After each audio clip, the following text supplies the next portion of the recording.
Ever notice how something that once shaped your daily life can vanish without a trace? We all remember the roar of muscle cars and the freedom of backroad drives. But what about the ride that took us to school, to work, to everywhere, and then disappeared like it never mattered? That round front giant gliding through the city like a silver time machine, it was always there until it wasn't. This isn't just about a bus, it's about a forgotten legend. A machine that carried millions, defined city life, and then quietly slipped away from memory. Why did we forget it? And why does it still haunt the corners of our minds? This is the story of the GM New Look, a steel lifeline that touched more lives than any muscle car ever could. And it's time we finally gave it the spotlight it deserves. The rise of a rolling revolution. GM's bold move. Imagine the year is 1959. The streets are alive with the rumble of American ambition, factories buzzing, families piling into chrome-laced sedans, and cities spreading outward like wildfire. But behind the wheel of this booming progress was something unexpected. Not a muscle car or Cadillac, but a bus. Not just any bus. It looked futuristic, almost alien. With a giant curved glass front that wrapped around like a helmet visor, it stared down crowded boulevards like it belonged in a sci-fi movie.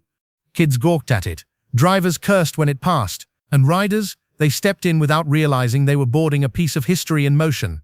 This wasn't just about transportation. This was General Motors declaring, "We're not just building cars, we're shaping cities." Their new design broke all the rules. It was light, thanks to aircraft-grade aluminum. It was modular, meaning parts could be swapped faster than ever. Its high stance gave passengers a commanding view of the world around them. And the front, bold, wide, panoramic, designed to look forward, literally and metaphorically. But why such a radical leap? Because GM wanted to erase the outdated, clunky buses of the 1940s, the kind that groaned up hills and creaked around corners. This new model was sleek, smooth, and modern, made to match America's dream of tomorrow. Still, for all its engineering brilliance, GM had unknowingly lit a fuse, because in trying to fix public transit, they didn't just reshape vehicles, they reshaped people's daily lives. And decades later, that change would come back to bite. Built like a legend, but too good for its own good. Step into the depot of any major American city in the 60s, and you'd hear it before you saw it. The deep whir of a diesel heart, the hiss of air brakes, and the unmistakable shadow of a giant silver machine pulling in like clockwork. But look closer beneath that gleaming skin, and you'd find a level of engineering most people never noticed, and yet it was the secret to its reign. You see, GM didn't just build this bus to last, they built it to outlive everything around it. Its backbone was a stainless steel frame reinforced with aluminum panels, rust-resistant, durable, and shockingly easy to repair. The engine wasn't crammed into a tight compartment, it was mounted on the side, accessible in minutes. Mechanics loved it, cities loved it, and passengers, they barely noticed it was designed to be bulletproof. Transit workers joked, you could run it till the city crumbles. And in many places, they did. Some of these buses stayed on the road for 25 years or more, outlasting 2 mayors, 3 presidents, and a generation of riders. Try doing that with a car today. But here's where GM's genius came back to bite them. Because by building something too good, they made something too hard to replace. Transit agencies didn't need to upgrade. They didn't need new buses. Cities kept these machines running decade after decade, with GM getting little in return. And by the late 70s, what was once GM's proudest achievement had become a quiet problem. A machine so durable, it started eating its own future. And that, right there, was a flaw no amount of engineering could solve. Design that moved the masses. It rolled up like something from the future. Not just in looks but in how it moved, breathed, and served. The front glass stretched so wide it felt like a theater screen, wrapping passengers in a full view of the city. Kids would lean forward, faces pressed to the smooth curve, watching the world unfold like a movie. The GM New Look wasn't just a redesign, it was a revolution on wheels. Lightweight aluminum made it quicker and more fuel-efficient, and those big side windows, they poured sunlight into the cabin, turning morning commutes into golden corridors of warmth. No more dim, rattling boxes. This felt open, modern, alive. But the real genius was beneath the surface. Modular components meant cities could swap out engines, seats, or panels without sidelining the entire machine. Mechanics loved it. A cracked panel didn't kill the bus, it just meant one afternoon in the garage. That's not just smart engineering, that's understanding the heartbeat of a city. And yet the story isn't just metal and bolts. Picture a bus driver gripping that signature steering wheel after 20 years behind older models. He's not fighting the machine anymore, he's guiding it, smooth and steady. Picture a mum and her kids stepping inside, stroller and all, with space to breathe. Or a teen staring out that curved front glass, headphones in, lost in dreams as the skyline slides by. This was more than function, it was feeling, freedom in the form of transit. But here's the twist. While this design was built for the future, it couldn't escape the forces already forming in the shadows. Cheaper imports, private cars, suburban drift. And so the question becomes, how long can even the best design hold back the tide of change? Hollywood's favorite background player. You might not remember its name, but if you've ever watched an action flick, a gritty crime drama, or a classic sitcom set in New York or LA, you've seen it over and over again. That tall curved windshield, the slanted windows, the riveted silver sides. It was never the hero, but always there in the background, like a reliable extra that made the world feel real. Let's talk about the GM New Look bus's secret acting career. In 1994's Speed, it became a rolling time bomb, literally. A city bus rigged to explode if it dropped below 50 miles per hour. Keanu Reeves behind the wheel, Sandra Bullock bracing for impact. But the real star, that lumbering blue-striped GM bus flying over a highway gap in a scene that became instant pop culture history. It wasn't a CGI trick. They launched the actual bus. 1,000 sparks, a heart-stopping crash. It proved this wasn't just public transport, it was cinema gold. And that was just one roll. In The French Connection, it blocked traffic during one of the most legendary car chases in film. In Rocky, it rumbled past as Balboa jogged the grey Philly streets. In Seinfeld, Friends, and countless sitcoms, it rolled through street scenes, quietly grounding each episode in everyday American life. But it was never treated like a celebrity. It didn't sparkle. It didn't talk. It didn't explode, unless forced to. It was the streetwise background player, the one always clocked in, the one that whispered, "This is real life, this is working-class America." And maybe that's why it worked so well. The new look wasn't designed to stand out. It was designed to blend in, into cities, neighborhoods, scenes of joy and chaos. It carried cops, criminals, extras, even zombies in post-apocalyptic thrillers. Like a time-traveling witness to America's changing storylines. But the cameras didn't just love it for its shape. They loved it because it represented something deeper, everyday reliability, a rolling symbol of the people who took the bus, not by choice but because they had to.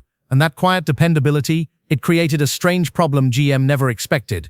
Because while Hollywood kept casting the new look in bigger roles, real-life cities were starting to resist the sequel.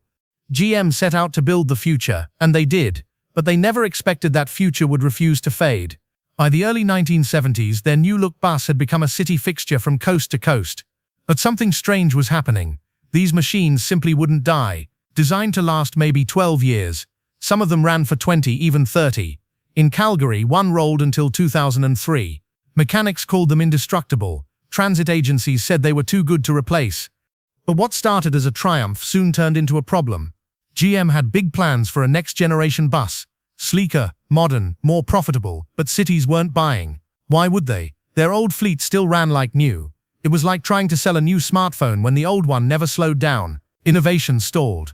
Hybrid tech, electric bus designs, even bolder styling. Everything was put on hold, waiting for those old warriors to finally wear out, but they didn't.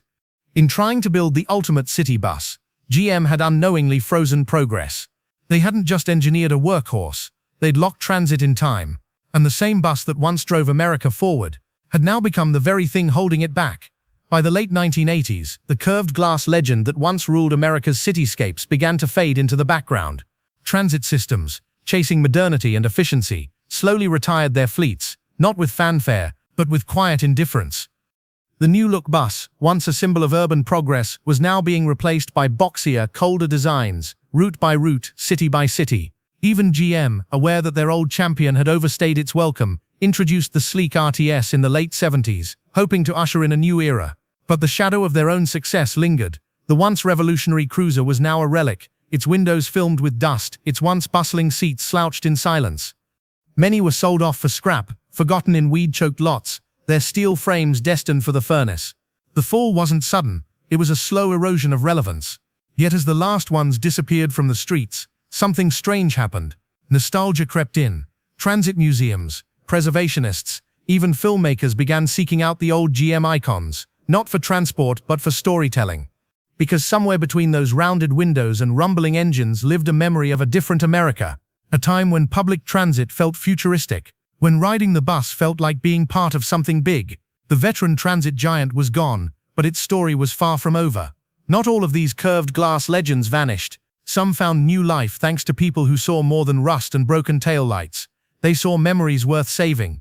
Transit fans, mechanics, and even old drivers began searching junkyards, barns, and city depots, following old route maps and whispers from retired workers. And slowly, one by one, these GM icons began to return, neglected, but not beyond saving. In some cases, they weren't just cleaned up, they were completely reborn. Engines were rebuilt by hand, cracked panels were replaced. Even old city logos were carefully recreated using blurry photos from decades past. It wasn't just restoration, it was resurrection. When one of these vintage workhorses rolls out today, freshly painted and rumbling like it did in 1965, people stop and stare. Some smile, some remember, and maybe for a second, it feels like the city itself takes a breath, like the streets haven't changed and time never moved on. Because as long as even one of these rolling time machines is still alive and humming, the stories they carried aren't gone. They're just waiting for their next stop. The new look wasn't flashy. It didn't race down highways or make magazine covers. It didn't roar or shine under showroom lights. But it never had to. It simply showed up, every morning, every route, every stop. It was GM's everyday hero, moving cities without asking for attention. Inside its curved glass walls, real life happened. Kids laughed on their way to school, workers leaned back after long shifts, and strangers sat quietly side by side. This wasn't just a bus, it was a moving rhythm of daily life, steady and strong. It held the quiet drama of ordinary people going somewhere that mattered. No chrome glory, no ego, just solid craft built to last. And maybe without realizing it, we all trusted it a little more than we knew. Because this wasn't just transportation, it was public trust on wheels. It wasn't just a mode of transport, it was a moving piece of everyday history. The kind that didn't need a spotlight to matter. And maybe if you listen closely you can still hear it. The low diesel growl that once echoed through city streets, the quiet hum of life in motion. These machines weren't glamorous, but they were dependable. They carried our cities, our routines, our memories. If this story brought something back, a sound, a moment, a feeling, don't let it fade, keep it alive. Like this video. Subscribe for more untold stories of machines that mattered, and share it with someone who remembers. Because one day, if you see a curved glass icon rolling by on an old clip or rusting in a yard, you just might smile, knowing you were part of that ride.